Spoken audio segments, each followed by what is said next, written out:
และนายกเทศมนตรีได้สามารถแจ้งเหตุไม่อาจไปใช้สิทธิ์เลือกตั้งได้ระหว่างวันที่ 4 ถึง 10 พฤษภาคมและ 12 ถึง 18 พฤษภาคม 2568 ผู้มีสิทธิ์เลือกตั้งสามารถแจ้งเหตุไม่ไปใช้สิทธิ์เลือกตั้งได้ดังนี้ 1. แจ้งเหตุไม่อาจไปใช้สิทธิ์เลือกตั้งด้วยตนเองโดยยื่นแบบสถทับผถ1/8ต่อนายทะเบียนอำเภอหรือนายทะเบียนท้องถิ่นที่ตนมีชื่ออยู่ 2. หากไม่สามารถยื่นได้ด้วยตนเองผู้มีสิทธิ์เลือกตั้งสามารถมอบหมายให้ผู้อื่นยื่นแทนได้หรือจัดส่งเอกสารทางไปรษณีย์ลงทะเบียนไปยังนายทะเบียน 3. แจ้งเหตุไม่อาจไปใช้สิทธิ์เลือกตั้งผ่านระบบออนไลน์ผู้มีสิทธิ์เลือกตั้งสามารถแจ้งเหตุไม่ไปใช้สิทธิ์เลือกตั้งผ่านเว็บไซต์ของสำนักบริหารการทะเบียนกระทรวงมหาดไทยหรือผ่านแอปพลิเคชันสมาร์ทโหวตได้เลยเป็นวิธีที่สะดวกรวดเร็วและประหยัดเวลาจริงๆนะจะบอกให้สร้างสรรค์ประเทศไทยพร้อมใจไปเลือกตั้ง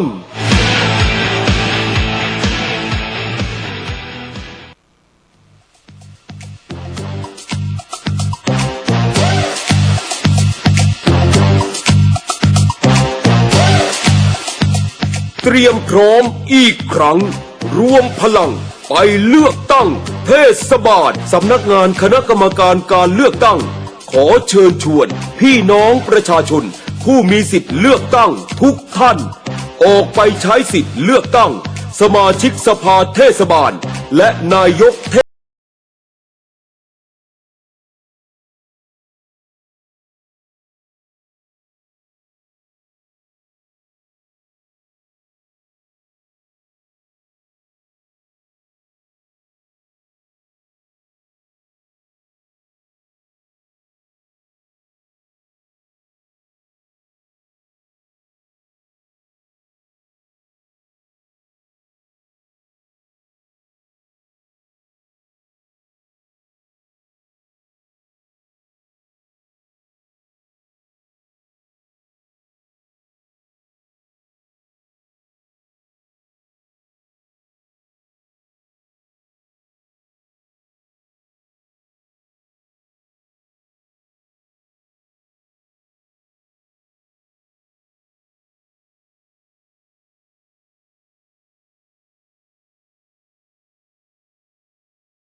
กรมเรื่องการเทศนา การเขียน การค้นคว้าซึ่งอาจจะเป็นเรื่องเฉพาะตัวแต่ก็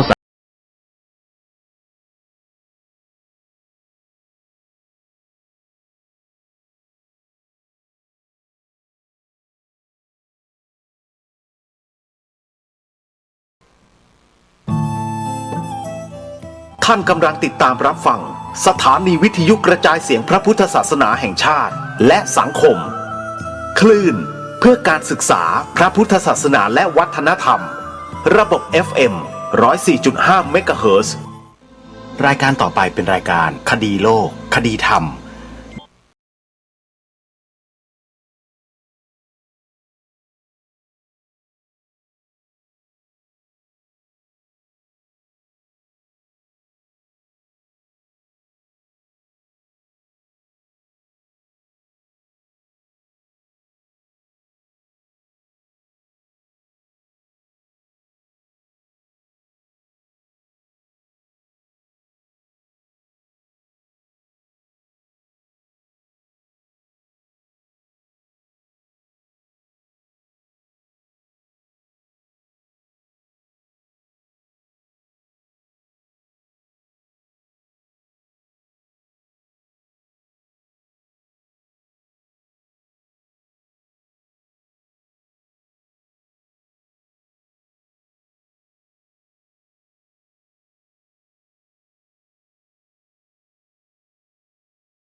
ชันเพื่อติดตามรับฟังรายการนี้ได้เป็นประจำทุกวันแอปพลิเคชันชื่อว่าวิทยุพุทธศาสนาทั่วไทยวิทยุพุทธศาสนาทั่วไทยรวบรวมสถานีวิทยุพระพุทธศาสนาแห่งชาติไว้ในที่เดียวกันมากถึง48สถานี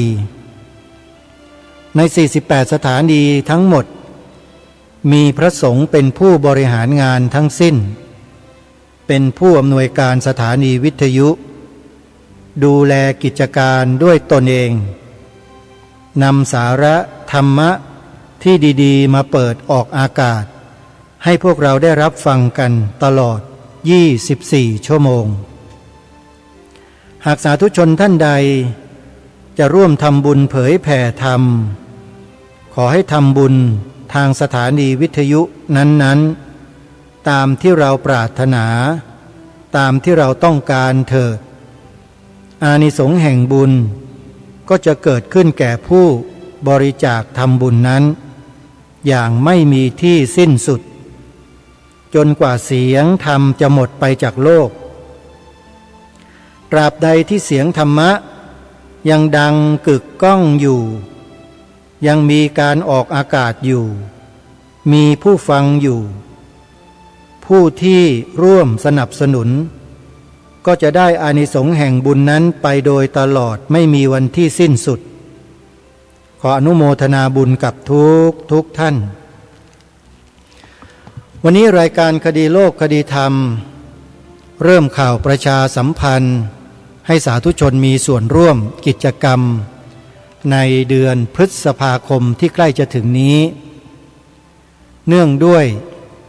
ทางวัดศรีอุดมวงศ์อำเภอ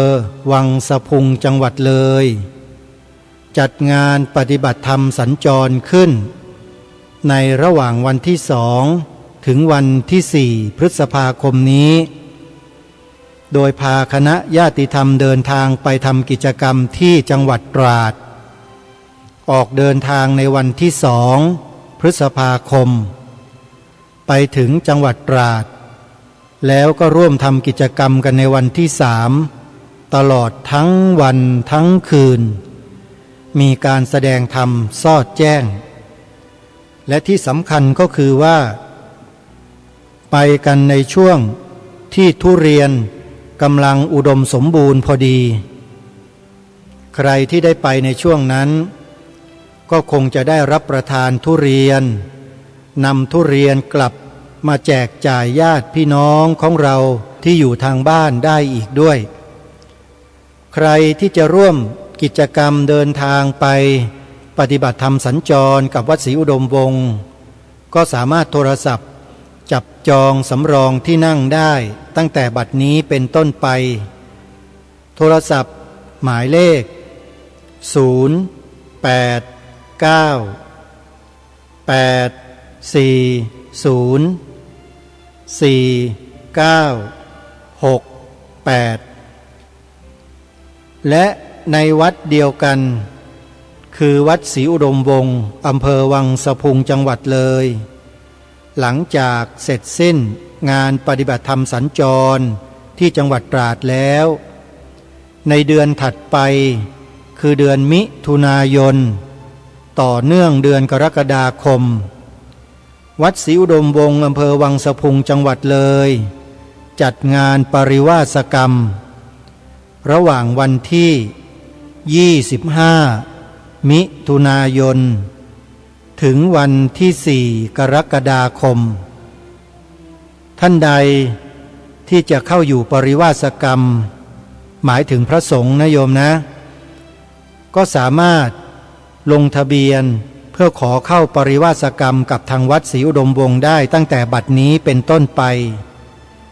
โดยโทรศัพท์เข้าไปแจ้งให้กับทางวัดได้รับทราบเบื้องต้นที่หมายเลข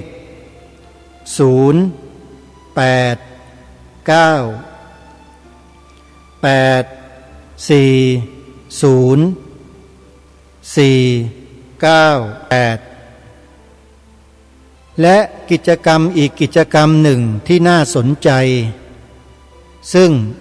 เป็นกิจกรรมเฉพาะที่จะมอบให้กับบุคคลเพียงแค่25ท่านเท่านั้นใครหนอจะได้รับความโชคดีนี้ให้ฟังข่าวนี้ให้ดีท่านผู้ฟังวัดหนองโมงบูรพารามตำบลรอบเมืองอำเภอหนองพอกจังหวัด101จัดโครงการอบรมวิปัสสนามัคคาแห่งพุทธมรดกในระหว่างวันที่15ถึง30พฤษภาคมเป็นเวลา15วันยินดีต้อนรับพระภิกษุสามเณรอุบาสกอุบาสิกาผู้มีความปรารถนาจะทำการศึกษาเรียนรู้เรื่องวิปัสสนามัคคาแห่งพุทธมรดกโดยกรณีพิเศษรับเพียงแค่25รูปคนเท่านั้นให้ติดต่อไปที่วัดหนองโมงบูรพารามเพื่อแสดงความจำนงโดยด่วนรับเพียงแค่25ชีวิตเท่านั้นนะครับครูบาอาจารย์ครับและการสอนครั้งนี้จะมีการสอนปริยัติธรรมใน5วันแรกก่อนเพื่อทำความรู้ความเข้าใจเรื่องของรูปนามขันธ์ห้าให้เข้าใจในเบื้องต้นแล้วหลังจากนั้นก็นำลงสู่ภาคปฏิบัติตั้งแต่วันที่20พฤษภาคมเป็นต้นไปจนถึงวันที่30พฤษภาคมการปฏิบัติธรรมครั้งนี้ทางวัดหนองโมงบูรพารามรับจำนวนจำกัดโทรศัพท์ติดต่อสอบถามรายละเอียดหมายเลข083961748หรือ0835270790 หมายเลขโทรศัพท์เข้าไปแสดงความจำนงสมัครเพื่อจะเข้ารับการอบรมวิปัสสนามัคคาแห่งพุทธมรดกที่วัดหนองโมงบูรพารามตำบลรอบเมืองอำเภอหนองพอกจังหวัด101ได้ตั้งแต่บัดนี้เป็นต้นไปเต็มหรือยังนั้นไม่ทราบนะโยมนะอาตมาภาพก็นำมาประกาศให้ทุกท่านได้รับทราบในเบื้องต้นใครสนใจก็โทรศัพท์เข้าไปสมัครกันได้เลยนะโยมนะในวันนี้ทางรายการก็จะได้นำเนื้อหาสาระที่ได้ค้างกับท่านผู้ฟังเอาไว้เป็นเรื่องราวของครูบาโสภาหรือท่านเจ้าคุณพระอภัยสารทะสังฆปาโมกข์สังฆราชาแห่งล้านนาวัดฝายหินตำบลสุเทพอำเภอเมืองจังหวัดเชียงใหม่มานำเสนอกลับไปให้ท่านสาธุชนได้ฟังโดยสรุปดังนี้ว่าการคณะสงฆ์ของล้านนาเมื่อรัชสมัยของพระบาทสมเด็จพระจุลจอมเกล้าเจ้าอยู่หัวนั้นท่านเจ้าคุณพระอภัยสารทะในสมัยนั้นก็คือครูบาโสภาเจ้าอาวาสวัดฝายหินในตำแหน่งสังฆราชาแห่งล้านนาองค์ที่1ท่านเป็นผู้ปกครองสงฆ์อยู่สมัยนั้นก็ได้รับถึงความเป็นไปของคณะสงฆ์ในส่วนกลางที่ส่งมาถึงล้านนาโดยพระมหาปิงซึ่งเป็นชาวจังหวัดเชียงใหม่เหมือนกันได้รับนโยบายส่วนกลางเข้ามาเผยแพร่ในสมัยนั้นส่งผลให้การคณะสงฆ์ของล้านนาในสมัยนั้นเกิดความระส่ำระสายอยู่ระยะหนึ่งแล้วก็เกิดเป็นปัญหาขึ้นมาจนกระทั่งส่วนกลางได้ขอเรียกตัวท่านครูบาโสภาสังฆราชาแห่งล้านนาองค์ที่1เนี้ยเข้าไปชี้แจงในส่วนกลางกรุงเทพมหานครจนกระทั่ง ได้เข้าเฝ้าพระบาทสมเด็จพระจุลจอมเกล้าเจ้าอยู่หัวแล้วก็ได้ถวายวิสัชนาถึงปัญหาต่างๆที่เกิดขึ้นในพื้นที่ล้านนาถวายแด่องค์พระบาทสมเด็จพระเจ้าอยู่หัวในสมัยนั้นให้ทรงทราบเมื่อพระบาทสมเด็จพระเจ้าอยู่หัวทรงรับทราบปัญหาต่างๆเหล่านั้นแล้วพระองค์ก็ทรงสรุปให้ในที่ประชุมในขณะนั้นได้ทราบว่าการที่ส่วนกลางเข้าไปดำเนินการเปลี่ยนแปลงระบบโดยทันทีโดยไม่มีสาเหตุดังที่ว่านี้ย่อมไม่เป็นการสมควรกระทำอย่างยิ่งและในสมัยนั้นสมเด็จพระมหาสมณเจ้ากรมพระยาวชิรยานวโรรสก็ได้ทรงร่วมพระปฏิสันถานในครั้งนี้ด้วยและได้ทรงชี้แจงเรื่องนโยบายคณะสงฆ์ส่วนกลางให้ทราบและได้ทรงขอให้ท่านครูบา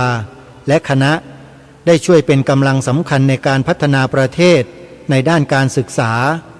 โดยให้วัดเป็นศูนย์กลางการเรียนวิชาการแผนใหม่แบบส่วนกลางเพื่อช่วยให้ประชาชนได้รู้หนังสือมากขึ้นเพื่อสอดคล้องกับการปฏิรูประบบบริหารราชการแผ่นดินให้มีความเป็นอารยะดังเช่นประเทศตะวันตกซึ่งญาติโยมสาธุชนทุกท่านในสมัยนั้นต้องยอมรับว่าองค์พระบาทสมเด็จพระจุลจอมเกล้าเจ้าอยู่หัวทรงได้รับผลกระทบจากชาวตะวันตกที่กำลังล่าอาณานิคมของประเทศชาติบ้านเมืองของเราอยู่ในสมัยนั้นจำเป็นที่ประเทศของเราจะต้องปรับปรุงและพัฒนาระบบของประเทศชาติบ้านเมืองขนาดใหญ่เพราะฉะนั้นนโยบายอะไรที่ส่วนกลางได้ถูกส่งเข้าไปในพื้นที่ต่างๆจึงเป็นเรื่องธรรมดาว่าจะต้องมีผลกระทบสะท้อนกลับมาในลักษณะดังกล่าวแต่เมื่อได้รับทราบข้อมูลได้ชี้แจงเป็นที่เข้าใจกันแล้ว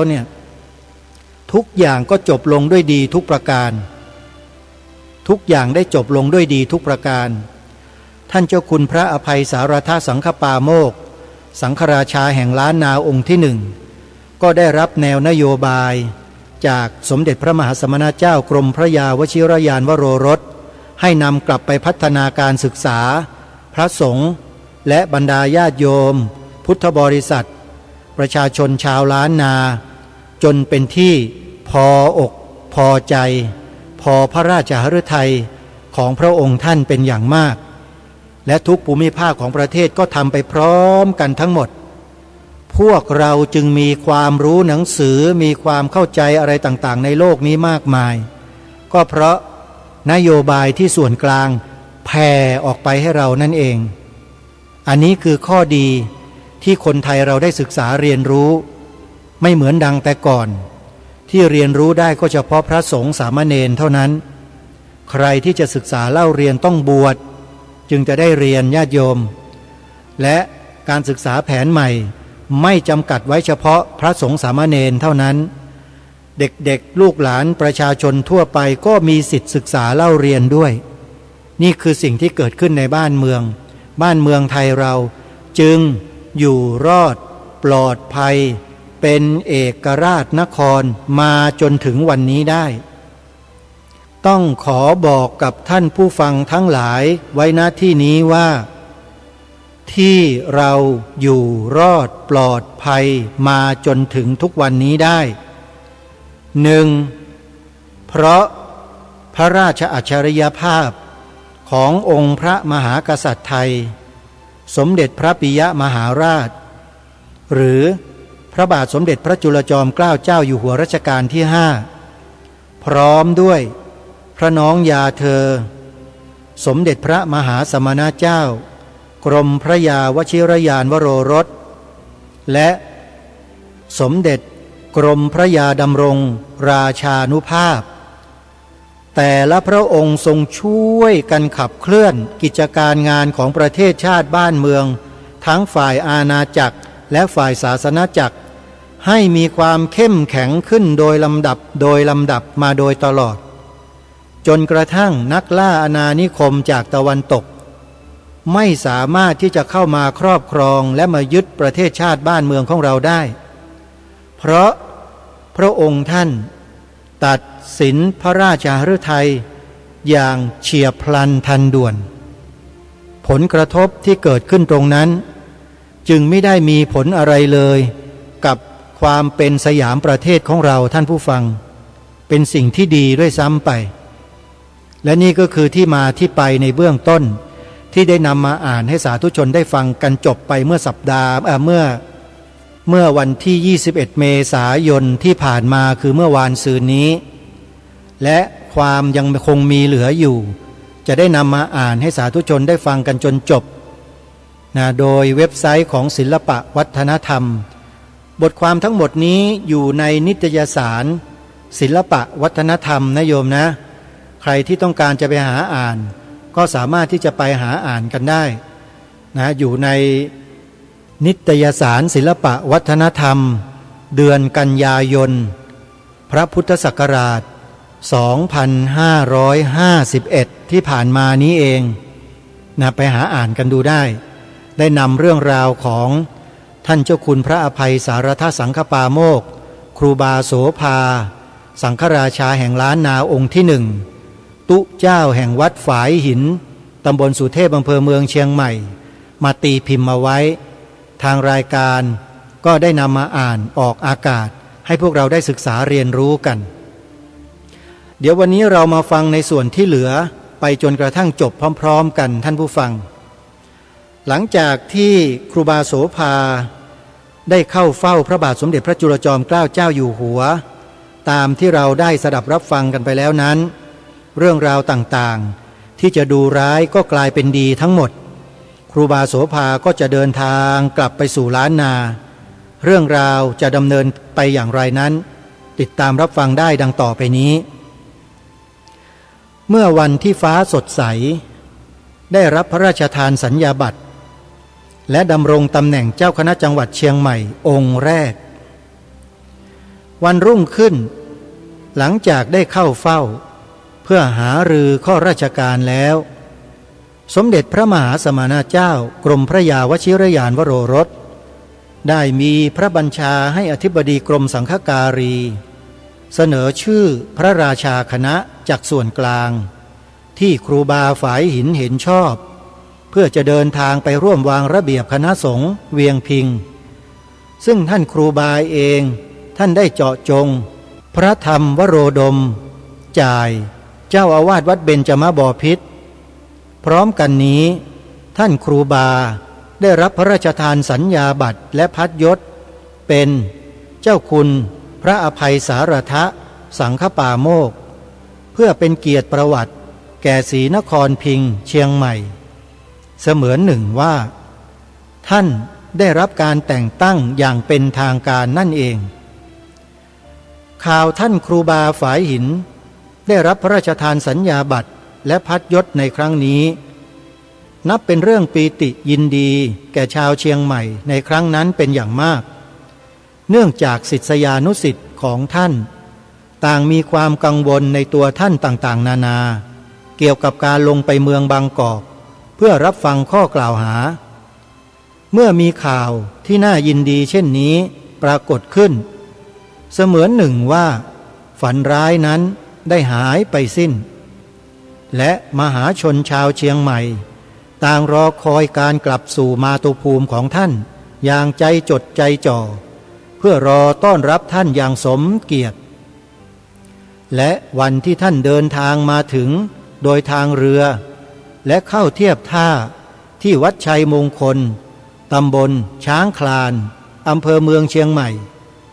มหาชนชาวเชียงใหม่และพระภิกษุสามเณรจากทุกสารทิศได้มาต้อนรับการกลับมาของท่านและได้นำครูบานั่งคันหามกลางสัปทนแห่รอบเมืองเชียงใหม่การกลับมาของท่านในครั้งนี้ท่านได้จำพรรษาที่วัดเชียงยืนตำบลช้างเผือกและเป็นเจ้าอาวาสวัด2 แห่งคือวัดฝายหิน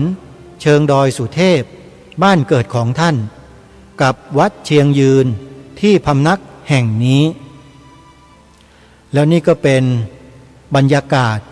ในช่วงที่ท่านเจ้าคุณพระอภัยสารทสังฆปาโมกข์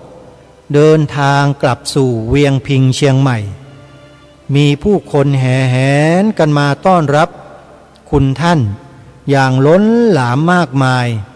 รวมถึงพระสงฆ์สามเณรด้วย แล้วก็ได้นำท่านขึ้นคานหาม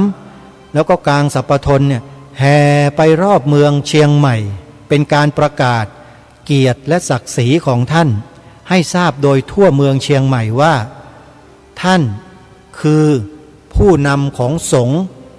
ของเชียงใหม่ในสมัยนั้นจริงๆแล้วการคณะสงฆ์ก็เริ่มมีการปรับปรุงและพัฒนาไปในทิศทางเดียวกันกับที่ส่วนกลางมีความปรารถนาและต้องการให้เป็นไปจนกลายมาเป็นโรงเรียนพระปริยัติธรรมแผนกธรรมแผนกบาลีที่ให้การศึกษานักธรรมและบาลีแก่พระภิกษุสงฆ์สามเณรมาจนถึงวันนี้ท่านผู้ฟังและนี่แหละคือสิ่งที่ทำให้ประเทศไทยของเราไม่ตกเป็นเมืองขึ้นของฝรั่งเพราะการปฏิรูปการศึกษาสมัยนั้นนั่นเองทั้งฝ่ายอาณาจักรและฝ่ายศาสนจักรโดยมีพระสงฆ์เป็นครูสอนหนังสือประชาชนโรงเรียนวัดทั้งนั้นเลยโยมในสมัยนั้นใครที่อายุ7-80 ปีไปแล้วโดยเฉพาะโยมแม่ฟองจันทร์จำปัญญาตุ้ยโยมแม่จันทิพย์แสงทองในวัยเดียวกันเนี่ยจะทราบในข้อนี้เป็นอย่างดีใช่ไหมโยมเมื่อก่อนเรียนกันโรงเรียนวัดใช่ไหมโยมมีครูบาอาจารย์พระสงฆ์เป็นผู้สอนใช่ไหมโยมนั่นแหละจงจำไว้พระสงฆ์มีคุณูปการต่อชาติบ้านเมืองขนาดไหนญาติโยมแต่พออยู่มาพวกคฤหัสถ์นักการเมืองยึดหมดเลยเอาโรงเรียนออกจากวัดโรงเรียนไหนยังอยู่ในวัดก็ไปตัดชื่อคำว่าวัดออกเนี่ยพวกคฤหัสถ์หัวดำในยุคใหม่อ่ะเขาทำกันแบบนี้นะโยมอันนี้ไม่ได้ว่านะแต่ยกตัวอย่างขึ้นมาให้ฟังว่าเขาทำกันแบบนี้เขาไม่เห็นคุณค่าของวัดสมัยเนี้ยแล้วมันคืออะไรล่ะมีความกตัญญูไหม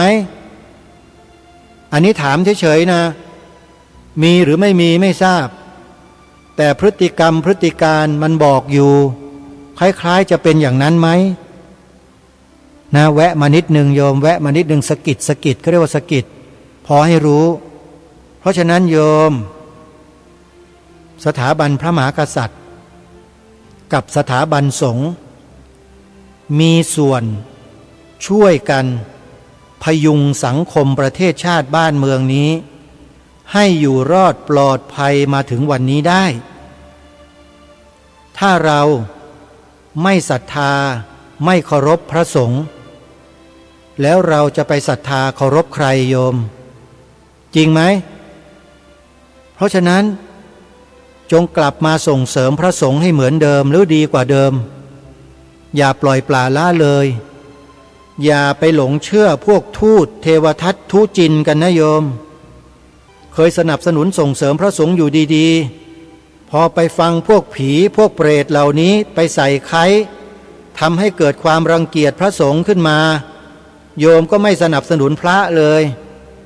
แล้วพระจะไปทำงานทำหน้าที่ได้อย่างไรล่ะโยมเพราะฉะนั้นกลับมานะโยมนะอาตมาภาพก็แนะนำให้โยมไปดูคลิปแล้วโยมดูกันหรือยังถ้าดูแล้วฟังรายการนี้ก็จะเข้าใจง่ายแต่ถ้าใครยังไม่ดูก็ยังคงมาว่ารายการนี้อยู่นั่นแหละไปดูนะโยมนะทูตเทวทัตทุจินพระมหาอุเทนพิมพ์อย่างเนี้ยลงใน YouTube แล้วโยมก็จะได้ดูข้อมูลตรงนี้ท่านพระมหาอุเทนทำไว้ถึง6คลิปนะไม่ใช่คลิปเดียวนะโยมเกี่ยวกับเรื่องนี้อาตมาภาพนี่เซฟไว้หมดแล้วเรียกว่าดาวน์โหลดไว้หมดแล้วคลิปของท่านเนี่ยถ้าหากว่า YouTube ถูกปิดคลิปตัวนี้ยังเป็นไฟล์อยู่ก็สามารถนำมาเผยแพร่ได้นะฮะ 6 คลิปแต่ให้พิมพ์ชื่อนี้จะเจอคลิปแรกที่ท่านพูดอยู่ในโบสถ์นั่งอยู่ในโบสถ์และมีพระประธานเป็นฉากอยู่ทูตเทวทัตทุจินพระมหาอุเทนเปิดฟังเลยโยมแล้วจะรู้ว่าใครยังไงแบบไหนนะโยมนะมันเป็นความจริงไม่ใช่ความเท็จพระสงฆ์พูดความเท็จไม่ได้ผิดศีลด่างพร้อยนะปฏิบัติกรรมฐานหรือทำงานอะไรก็ไม่สำเร็จเพราะฉะนั้นพระสงฆ์จะต้องรักษาศีลโยมพูดผิดไม่ได้อาตมาภาพนำให้พวกเราไปติดตามโดยนำเอาข้อมูลมาแจ้งบอกไม่ได้พูดโกหกแต่พูดตามเนื้อหาที่ได้รับมาจากข้อมูลดังกล่าวนะใครที่จดไม่ทันจดอีกครั้งหนึ่งนะชื่อคลิปที่ให้ไปดูกันชื่อคลิปว่าทูตเทวทัตทุจินถ้าคลิปนี้ขึ้นมาโยมไปดูได้เลยเป็นรูปของพระสงฆ์รูปหนึ่งกำลังนั่งขัดสมาธิอยู่หลังด้านหลังจะเป็นองค์พระประธานองค์ใหญ่และพื้นเป็นสีแดงพื้นพรมสีแดงนะอยู่ในอุโบสถนั่นแหละก็ว่ากันง่ายๆแล้วกันแล้วท่านก็พูดถึงเรื่องนี้แหละโยมก็เปิดดูได้เลยนะแล้วก็จะทราบข้อมูลที่กล่าวมานี่คือสิ่งที่ฝากพวกเราชาวพุทธว่าจงช่วยกันทำนุบำรุงส่งเสริมพระพุทธศาสนากันเถิดการส่งเสริมพระพุทธศาสนาที่ถูกที่ควรนั้นคือการส่งเสริมพระภิกษุสงฆ์สามเณรให้ศึกษาเล่าเรียนและปฏิบัติตามความเหมาะสมตามสมควรไม่ใช่หมายถึงจะต้องให้ท่านเป็นอรหันต์นะโยมใครที่บ้าบอคอแตกบอกว่าฉันต้องสนับสนุนพระสงฆ์ให้เป็นอรหันต์กันให้หมดถ้าไม่ใช่อรหันต์ฉันจะไม่ส่งเสริมพวกนี้พวกบ้ากันทั้งนั้นมีที่ไหนล่ะส่งเสริมพระสงฆ์ให้เป็นอรหันต์กันน่ะมีแต่ท่านจะทำตัวของท่านเองให้เป็นหรือไม่เป็นมันอยู่ที่ท่านไม่ใช่อยู่ที่ความคิดของโยมแต่โยมช่วยส่งเสริมเป็นการสร้างบารมีให้กับโยมเองเพื่อส่งเสริมท่านบารมีที่ท่านทำตรงนั้นก็จะตกมาถึงโยมเป็นบุญเป็นกุศลก็สั่งสมกันไปแบบนี้เขาเรียกว่าสร้างเหตุสร้างปัจจัยญาติโยมนะฮะเอาละเดี๋ยวเรามาดูข้อมูลที่เหลือว่าทางเว็บไซต์ดังกล่าวได้สรุปความไว้อย่างไรทางเว็บไซต์ได้ทิ้งท้ายภูมิหลังของท่านเอาไว้ให้เราศึกษากันเป็นการทบทวนนะโยมนะโดยโปรยหัวข้อเอาไว้ว่าภูมิหลังท่านครูบาฝายหินหรือ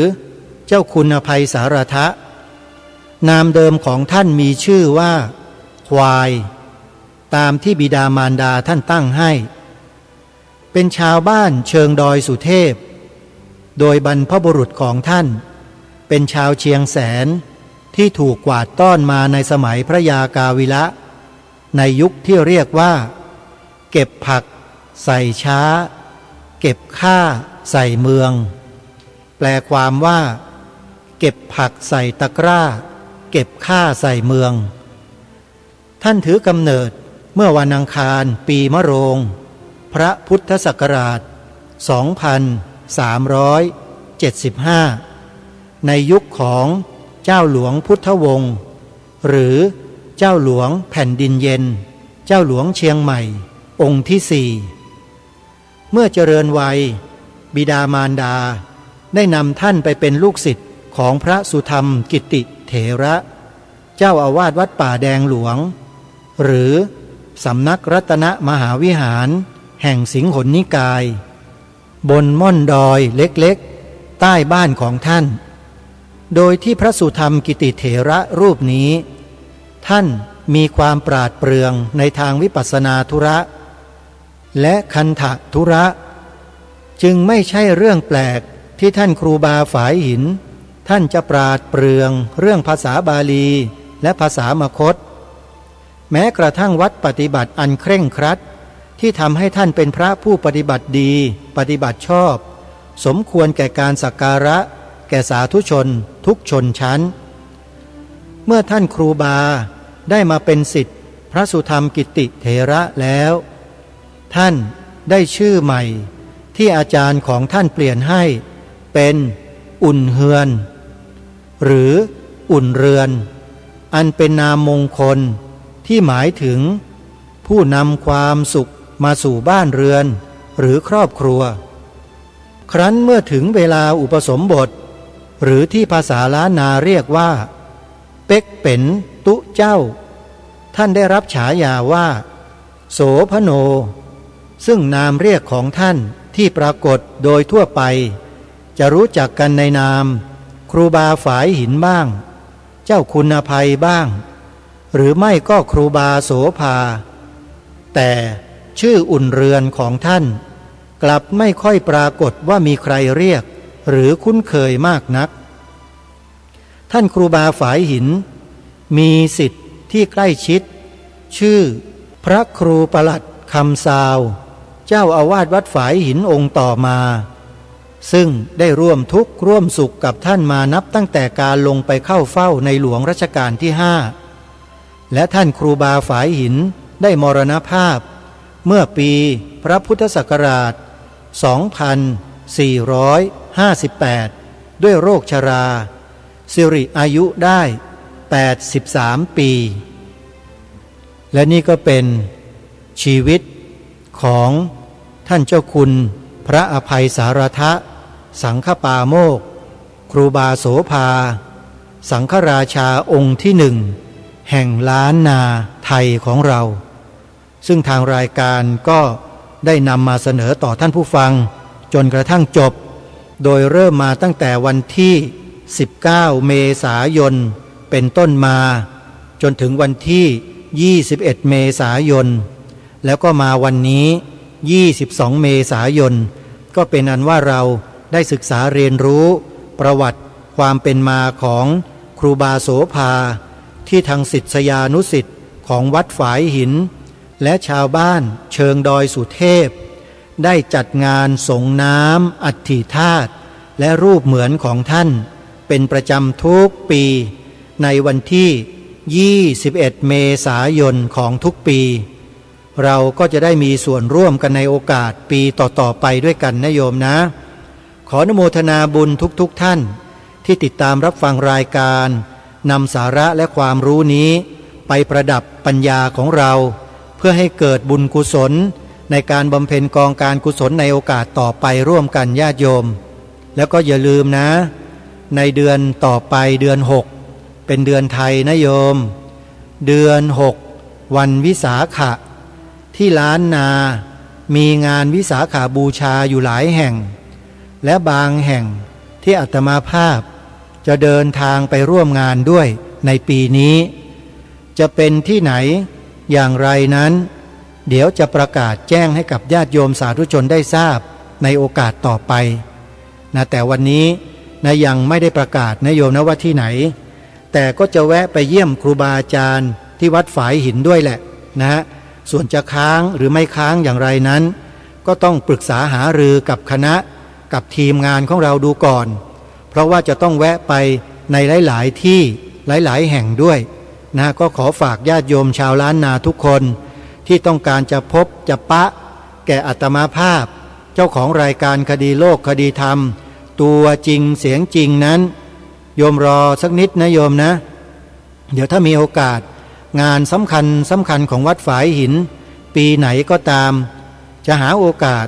ไปร่วมงานที่วัดฝายหินสักครั้งหนึ่งนะโยมขออนุญาตนะชาวล้านนาขอไปร่วมงานสักครั้งหนึ่งที่วัดฝายหินยังไงก็เดี๋ยวจะติดตามข้อมูลแล้วก็ศึกษาดูกิจกรรมต่างๆก่อนว่าทางวัดฝายหินจะสะดวกในช่วงไหนอย่างไรแล้วจะแจ้งให้กับญาติโยมได้ทราบในโอกาสต่อไปนะโยมนะช่วงท้ายของรายการที่มีเวลาเหลืออยู่ตรงนี้ก็จะขอทำความเข้าใจกับบรรดาสาธุชนญาติโยมถึงเรื่องของงานพระศาสนานิดหนึ่งตามที่ทางรายการได้หยิบยก ประวัติความเป็นมาของการคณะสงฆ์ในล้านนาในยุคของครูบาโสภาเมื่อสมัยมีการเปลี่ยนแปลงระบบการศึกษาระบบการปกครองบ้านเมืองนั้นได้ส่งผลกระทบต่อวิถีชีวิตความเป็นอยู่ของพระสงฆ์ที่ล้านนาในวงกว้างทำให้เกิดความวิตกกังวลไปต่างๆนานามากมายเปรียบเหมือนกับสมัยนี้ท่านผู้ฟังทุกท่าน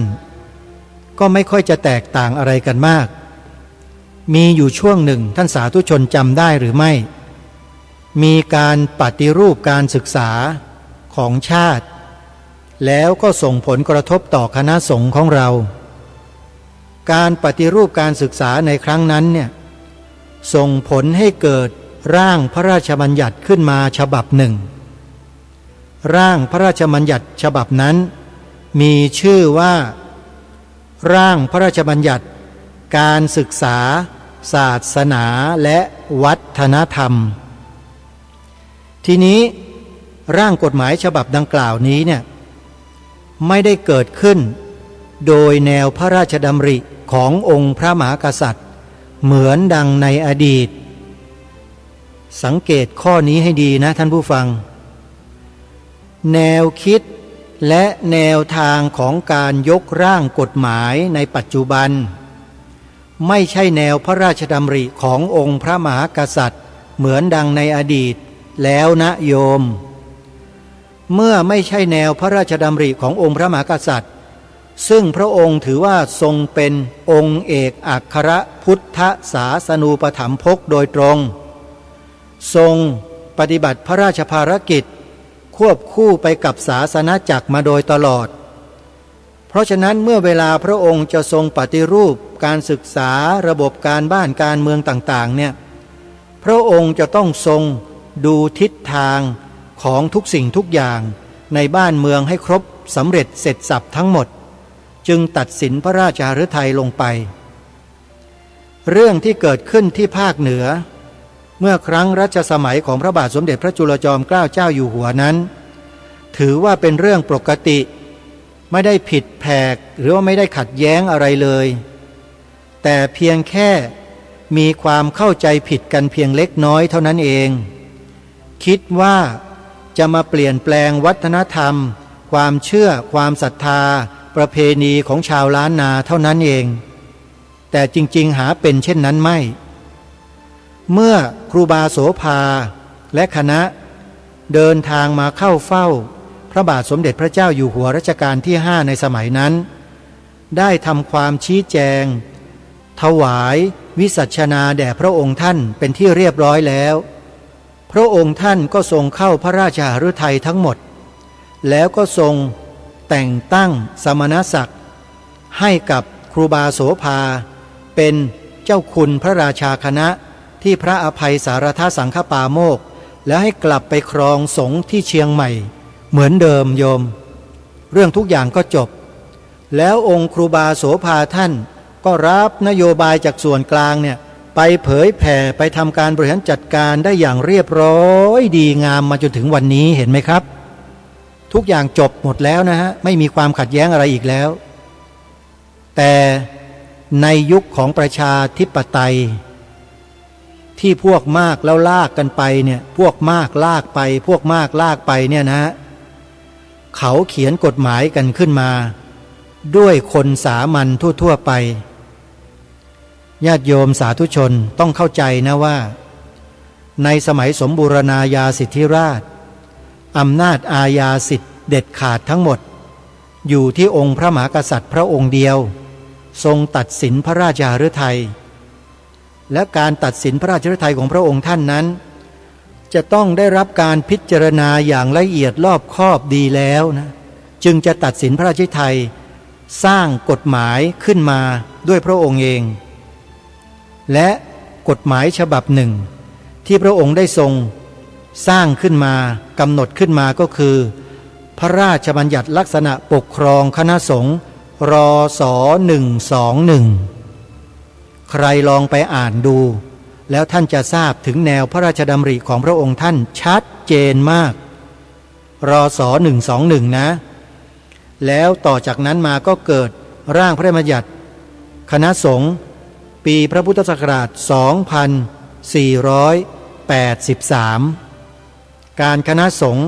ก็ยังคงมีอิทธิพลมีอำนาจเหนือราชอาณาจักรฝ่ายปกครองอยู่เพราะเสนออะไรไปฝ่ายปกครองฝ่ายบ้านเมืองจะคล้อยตามคณะสงฆ์อยู่ในฉบับ2483แต่พอเปลี่ยนแปลงเป็น2505เท่านั้นแหละทุกอย่างเป็นไปอย่างไรเราก็คงจะทราบกันดีอยู่บ้างแล้วนั่นแหละเป็นที่มาของการปฏิรูปการศึกษาแล้วตราร่างพระราชบัญญัติการศึกษาศาสนาศิลปะวัฒนธรรมขึ้นจนเป็นที่มาที่ไปของการออกไปต่อต้านของพระสงฆ์อุบาสกอุบาสิกาแม่ชีสามเณรชาวพุทธ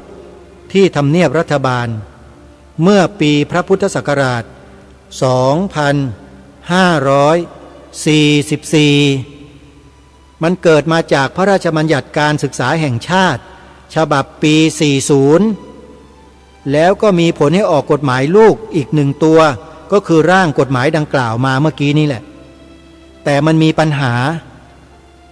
ตรงไหนตรงที่ร่างพระราชบัญญัติฉบับดังกล่าวเนี่ยให้อำนาจกรรมการ9คนมีคนต่างศาสนาอยู่ในนั้นเพียบมีชาวพุทธอยู่เพียงแค่หนึ่งเท่ากัน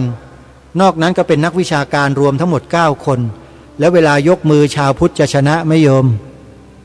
เวลาร่างหลักสูตรการศึกษาชาติออกนโยบายการศาสนาอะไรต่างๆเราชาวพุทธ1เสียง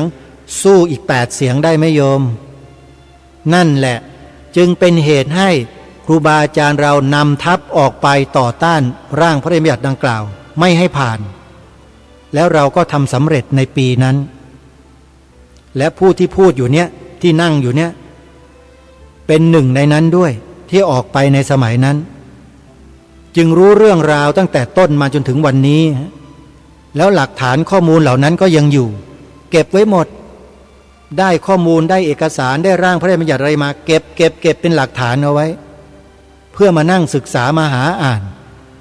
เป็นการทบทวนถึงเรื่องราวที่เกิดขึ้นเทปคาสเซ็ตที่บันทึกเสียงการเคลื่อนไหวต่อสู้ก็เป็นคนบันทึกด้วยมือของตัวเองเก็บตลับเทปต้นฉบับไว้อยู่ทุกวันนี้แล้วก็ได้ถอดเสียงเป็นไฟล์เสียงไว้หมดแล้วด้วยจริงๆอยากจะนำมาเปิดแต่ก็เกรงใจมนุษย์ในสังคมทุกวันนี้ที่ไม่เข้าใจนะพอมันมาเปิดแล้วเดี๋ยวก็หาว่าพระมายุ่งการเมืองอย่างงู้นอย่างนี้มันเป็นอย่างนี้จริงๆท่านผู้ฟังถ้าสมัยนั้นถ้าพระสงฆ์ไม่ออกไปนะป่านนี้อะไรจะเกิดขึ้นท่านทราบไหมเรื่องนี้ทางศูนย์พิทักษ์พระพุทธศาสนาแห่งประเทศไทยเป็นแกนนำหลักปัจจุบันบุคลากรที่ออกไปเคลื่อนไหวก็ยังคงมีชีวิตอยู่ท่านเจ้าคุณพระเทพวิสุทธิกวีสมัยนั้นปัจจุบันก็คือพระเดชพระคุณท่านเจ้าคุณพระธรรมกิติเมธีเกษมสัญญโตวราชาธิวาสท่านก็มีข้อมูลเหล่านั้นอยู่หมดถามอะไรท่านตอบได้หมดท่านทราบเป็นอย่างดีว่าเกิดอะไรขึ้นท่านเจ้าคุณจบด็อกเตอร์เป็นอดีตรองอธิการบดีฝ่ายวิชาการของมหาวิทยาลัยสงฆ์นะโยมมีหรือที่ท่านอ่านร่างกฎหมายแล้วท่านจะไม่เข้าใจแล้วท่านจะไม่สามารถตีความถึงอนาคตว่ามันจะเกิดอะไรขึ้นกับพระพุทธศาสนาและหมู่สงฆ์ของเราทำไมท่านจะไม่ทราบและชาวพุทธที่เป็นผู้หลักผู้ใหญ่ที่มีภูมิความรู้อีกเป็นจำนวนมากอ่านแล้วก็มีความคิดความเห็นตรงกันทุกอย่างสรุปก็คือต้องล้มร่างพระราชบัญญัติฉบับนี้ลงให้ได้ถ้าล้มไม่ได้คณะสงฆ์ถูกครอบงำหมดเลยในยุคนั้นโยมนี่คือเรื่องจริงนะครับใครที่ไม่ทราบข้อมูลเนี่ยก็ขอให้รับรู้รับทราบในวันนี้ครับว่าการออกไปต่อสู้ของพระสงฆ์เราทุกครั้งต้องมีเรื่องใหญ่จริงๆถึงออกถ้าไม่ใช่เรื่องใหญ่เราจะไม่ไปและถ้าเรื่องนั้นไม่เกี่ยวกับพระพุทธศาสนาเราจะไม่ยุ่งอันนี้ขอฝากครูบาอาจารย์ที่เคารพญาติโยมพุทธบริษัททุกท่านให้เข้าใจกันนะโยมนะ เราไม่อยากจะออกไปแต่เพราะไม่มีใครไปต่อต้านคัดค้านมีแต่คนยกมือเห็นด้วยเห็นชอบครับเห็นด้วยครับเห็นชอบครับนะมือเนี่ยเวลายกแล้วมันได้อะไรล่ะโยมพอทราบไหมในสภาเวลายกมือเนี่ยเขาได้อะไรพอทราบไหมนั่นแหละคนพวกนี้เขาไม่ไปสนใจหรอกว่ามันจะเกิดอะไรขึ้นในอนาคตแต่พระสงฆ์อย่างพวกเราราษฎรเต็มขั้นเนี่ยมีปัญญาความรู้ไม่แพ้พวกเขาหรอกที่นั่งอยู่ในสภาเนี่ยเราดูออกดูเป็นเราเข้าใจแล้วเราก็ออกไปกันไงเพราะคนเหล่านั้นพึ่งไม่ได้ไงฮะยกมือไงยกมือเห็นด้วยครับเห็นชอบครับยกมือครับนั่นน่ะนี่คือการต่อสู้ไปในทิศทางที่ถูกที่ต้องที่ควรเราไม่ได้ไปทำลายใครนะส่วนใครที่มาปรามาสมาต่อว่าเนี่ยไม่รู้ยังมีชีวิตอยู่กันดีหรือเปล่าอาตมาก็ไม่ทราบเหมือนกันแต่ได้ข่าวว่าก็มีการตายโหงกันไปหลายคนอยู่เหมือนกันนะอันนี้เรื่องจริงนะโยมไม่ได้โกหกเมื่อปี45น่ะมีสวคนหนึ่งเขียนหนังสือมาด่าพระที่หน้าสภา7 วันเท่านั้นโยมรถชนตายโหงเลยนี่เรื่องจริงนะครับผมไม่ได้โกหกนะฮะเป็นเรื่องจริงไปถามสวกำพลผู้มณีที่ปราจีนบุรีดูก็ได้ออกมาต่อสู้ร่วมกันมาโดยตลอดเอาละญาติโยมเวลาหมดแล้วพูดไปมันก็ยาวเรื่องนี้พูดไม่จบเพราะว่าเรื่องมันเยอะเดี๋ยวไว้โอกาสต่อไปแล้วกันวันนี้เวลาของรายการหมดลงแล้วต้องขอสมมุติยุติไว้แต่เพียงเท่านี้พบกับรายการได้ใหม่ในวันต่อไปขอความสุขสวัสดีจะมีแด่ท่านผู้ฟังทุกท่าน